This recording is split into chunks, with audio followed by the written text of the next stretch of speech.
Hi everyone, Zoe here. Now, one of my most popular videos for this channel so far has been the Little Monster IKEA hobo stove. And I got really excited after Christmas because I walked into my partner's house and found something that was almost the exact same size. And therefore it'd be an interesting thing to try it for you guys. So, what did he have as a Christmas gift that I found absolutely entertaining? Find out. So this is what I got so excited by.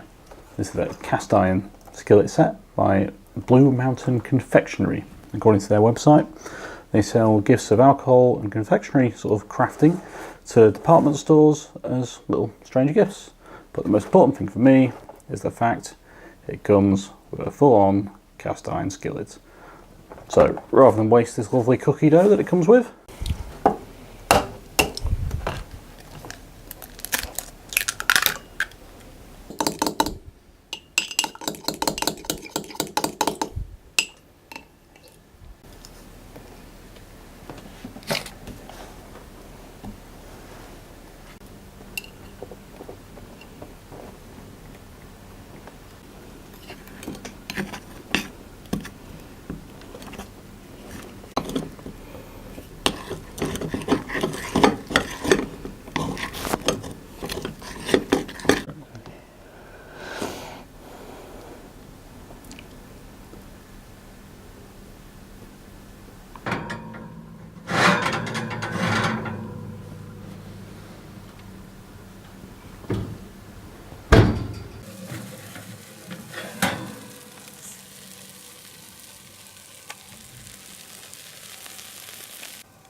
so we're a day later. I'm back in my place. I brought the pan back with me now that cookie's come out of it. And I'm going to look at seasoning this cast iron. Now, I've never owned cast iron before, but essentially I'm going to be putting a layer of oil or grease on it to stop food sticking to it, to stop it burning onto it, and give it a bit of protection. If you've ever used non-stick pans or stainless steel pans, you probably know what I'm talking about. But that needs seasoning on cast iron. Now, this is going to be a familiar view for anyone that's watching in my very early videos when most of the things were done in my kitchen. And yeah, there's going to be more effective ways to cover a pan in oil, but I just thought this was a bit more visceral and interesting to watch. So I'm doing the inside and the outside, and I'm going to stick it in the oven upside down with something to catch the drips. And hopefully that'll mean I end up with a seasoned pan. Now, can I get the liquid level to the point where it's just going to cover that handle? And there we go. So that's a pan in vegetable oil. I'm just going to give that a minute to soak. I'm going to take it out, put the oven on, and turn it upside down and let it bake.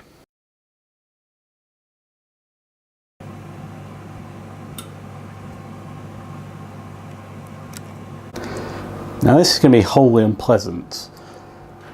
I can imagine I'm going to be feeling grease on my fingertips for weeks getting this out of here, but it'll be entertaining to watch at least.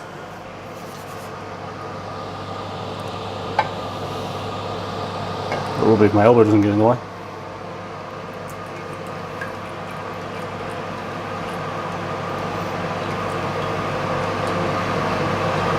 Right, I'm going to put it upside down on there. Blech.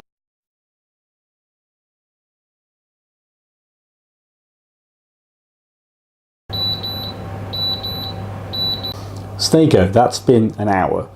Now, I'm not going to take it straight out of the oven. I'm going to let the temperature cool down as the oven cools down and apply that layer of coating with the oil. What the internet, from a quick search, is called polymerization.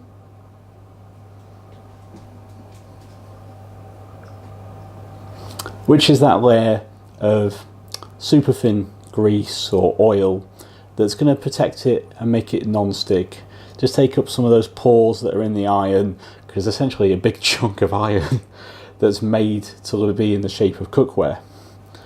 With this protection, hopefully it should be easy to cook on. So the oven's cooled down to the touch. I'm just going to pick up this cast iron and have a look at it. Let's have a sheen to it. So there we go, moved you guys so you can see a bit better. Look how it picks up the light now. See that sheen it's got from the oil?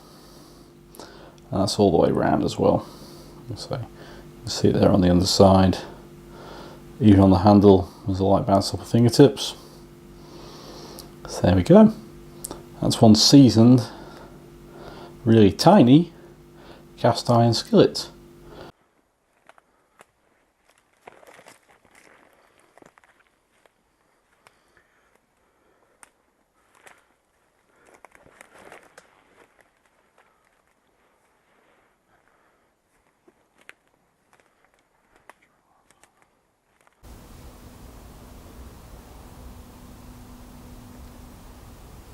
So, welcome to the woods. Now what I'm going to try making on this little tiny stove is my incarnation of bacon and potato rosti. So I've got some bacon, I've got some potatoes, I've just got to grate the potato and chop up the bacon, and then we'll be cooking.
So as you can probably tell, this skillet is still sticking like crazy. So I guess the seasoning hasn't worked. Unfortunately, it's starting to get dark where I am, and I can't safely sacrifice any more time for this video. And I'm very much off the beaten path. And I don't want to get trapped out here in the middle of the night. So, temperature's dropping, skillet is also dropping, and we'll try this again later.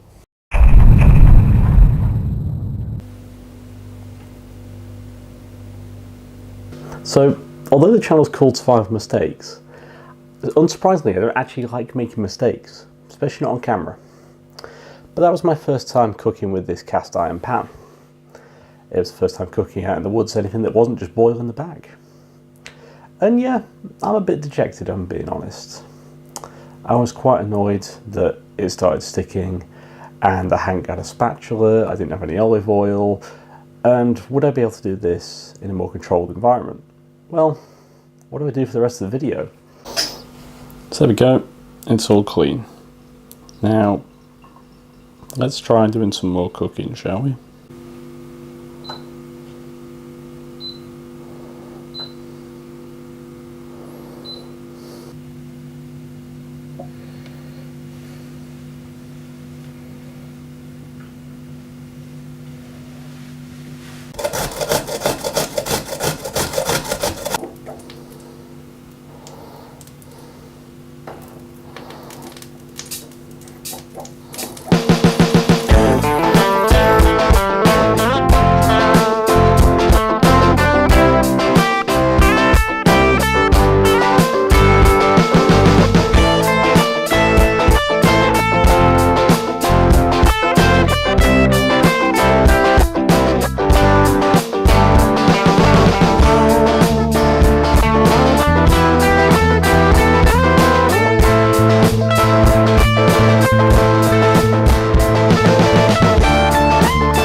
Yeah, so I'm starting to think that seasoning definitely didn't work, because even under the best conditions, and I like to practice in controlled conditions for the most part, this is still sticking like crazy, as you can tell.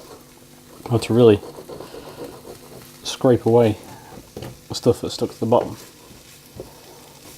So, yeah, I don't feel so bad now for this happening in the woods, because if it's going to happen on my stove, even with oil, there's absolutely no chance I had any ability to be successful, or chance of being successful, on a little tiny hobo stove in the middle of the woods.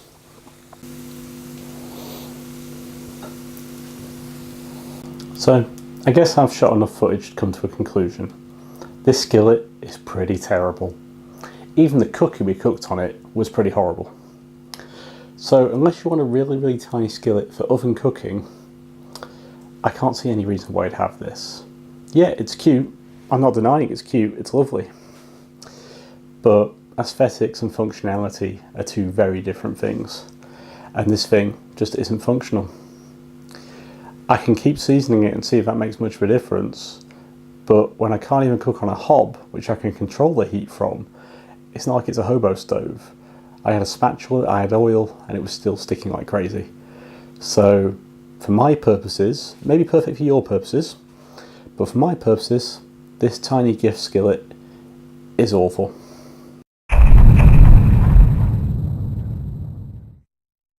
Let's see if it's the type of thing I used to season the tiny pan that makes a difference.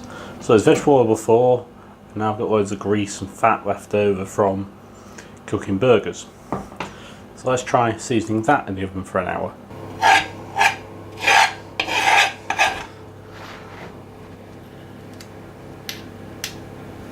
Right, hopefully that'll spread out as the heat gets to it.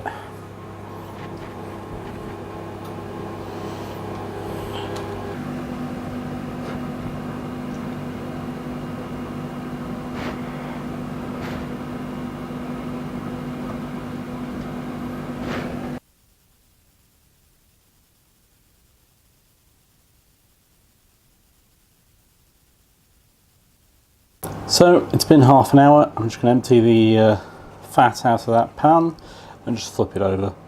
So, preferably without scalding myself in the process. So let's just pour that out. That's that poured out. Get a better hand position and flip it.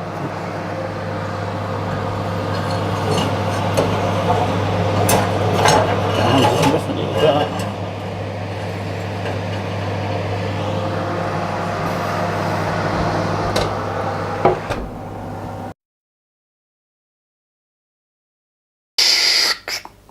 There we go. There's a second layer of seasoning on it. This time with fat rather than vegetable oil. I might try it again with bacon, because that seems to be the bit of the sticking point. So there we go, got the same bacon, pan's just heating up on the hob ring. Just gonna add a bit of oil again, see if that acts as a bit of a crutch. Stop things from sticking. And whether it's just the type of food I'm cooking, is this pan perfectly serviceable as long as you're not cooking bacon? Or is this pan perfectly serviceable as long as you're not cooking bacon the way that I cook bacon? There's a lot of factors that I could... Is it just the bacon I'm using? Is it the fact that I don't move it around the plate enough? Is it the fact that it'd be perfectly fine for cooking horse chestnuts?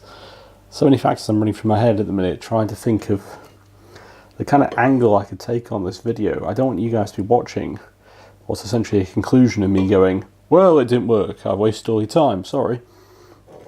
But, I say, I've never worked with cast iron before. I've never cooked anything that wasn't cooking in a bag in the woods before. So, you know, there's some tolerances for mistakes there. And, unfortunately, the channel is called Survival Mistakes.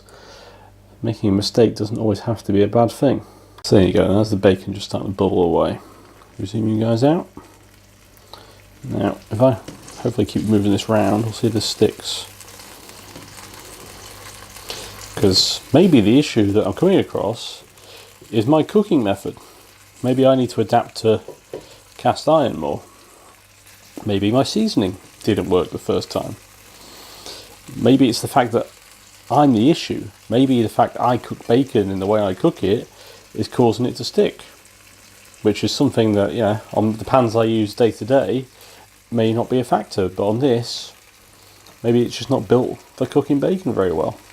Or my method of cooking it. Maybe I can roast horse chestnuts on this thing perfectly fine. The question is, does it have some functionality for me?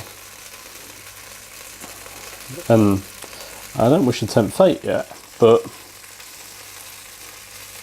it could be between my imagination and the fact I'm filming this at nearly midnight. But is that working better? Obviously, it's not a scientific test by any stretch of the imagination. I've used varying sizes of meat and different amount of oil. So, but that doesn't seem to be sticking.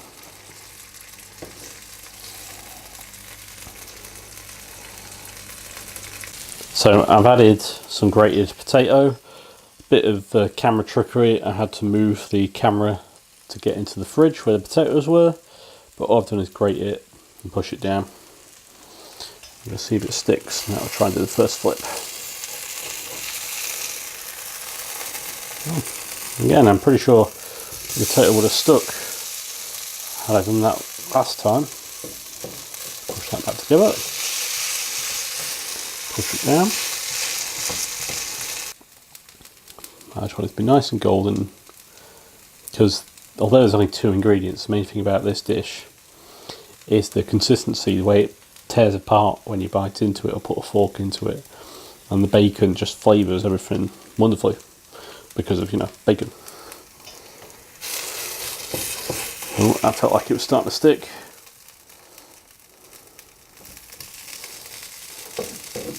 I'll just move those edges in.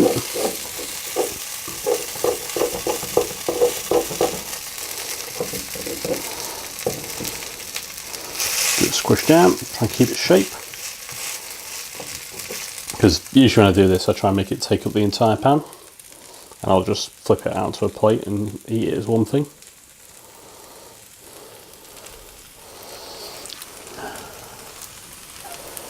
So I actually filmed I'm sorry this didn't work proportion of the video, because I thought this was going to be one of those videos where you sit through for 20 minutes and I go, well, sorry, I've tried something, but my conclusion is it doesn't work. Sorry for wasting your time. And now I'm adding seasoning. This is looking like it might actually become something.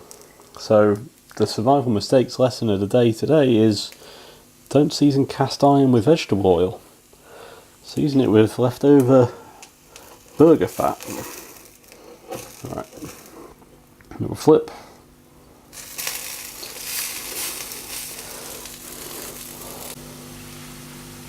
Now, what are people going to ask? Why didn't you cook an egg on it? Well, I don't like egg in any form. Boiled, scrambled, poached, raw. I just don't like egg. So, cooking on an implement I've never cooked on before, with an ingredient I've never cooked with before, and don't like the taste of, it's probably going to be quite unfair to the skillet. Which, admittedly, it didn't fare very well after its first seasoning, but I would argue that when successfully cooked, although it's a little bit smaller than I would usually go for, a bacon and potato roasted. So there you go, one tiny bacon and potato roasty. And I guess if there's going to be a survival mistakes lesson here, it's keep trying. I was fully willing to write off that skillet. In fact, I even filmed the video that showed dejected me going, oh, I'm sorry, but in conclusion, it just doesn't work.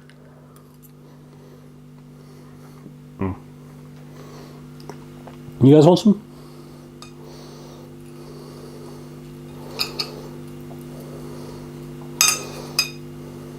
Look at that, see how that sticks together? Oh, heaven. There you go. So, that's how to turn a cheap and nasty gift set cast iron skillet into something you can cook a bacon and potato rosti on. So, Zoe for 5 mistakes, saying what she always says. Thank you for watching the video. If you liked it, please consider liking the video. Consider subscribing to the channel and check us out on Twitter and Facebook. We're at Zoe Survival on Twitter and 5 Mistakes as a group on Facebook. And finally, as ever, as I munch on my delightful rosti, get out there and do the impossible every day.